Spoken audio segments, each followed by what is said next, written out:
To start, I thought we'd talk a little bit about Dorothea Lange, since, as Paul mentioned, she is one of those photographers that comes to mind first when thinking about just photography in general, and also women practitioners. Her most iconic image, maybe one of the most iconic images ever made, the Migrant Mother.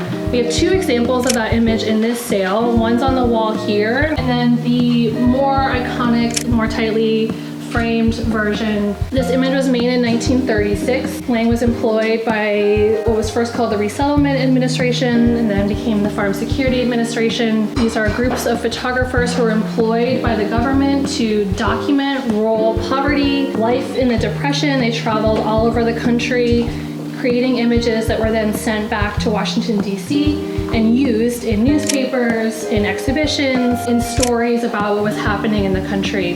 This image, there's sort of a famous story of Lange driving home after some days on the road, wanting to be home to her family, seeing a sign for a pea pickers camp and stopping after some consideration to take this, what would become a sort of fateful image. The image immediately became extraordinarily well known.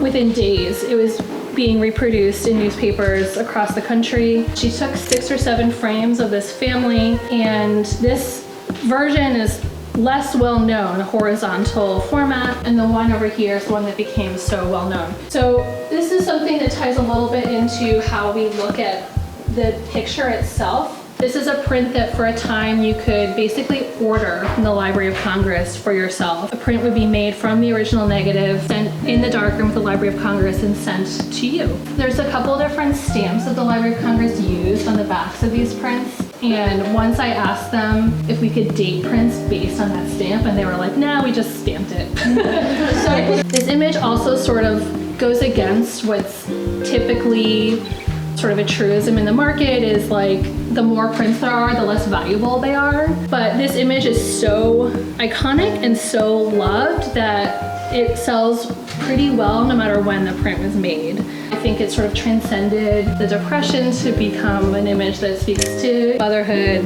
love, family, the American story. It's pretty exceptional when you consider the market today. Like, Dorothea Lange is my favorite photographer. I could look at her pictures all day, forever.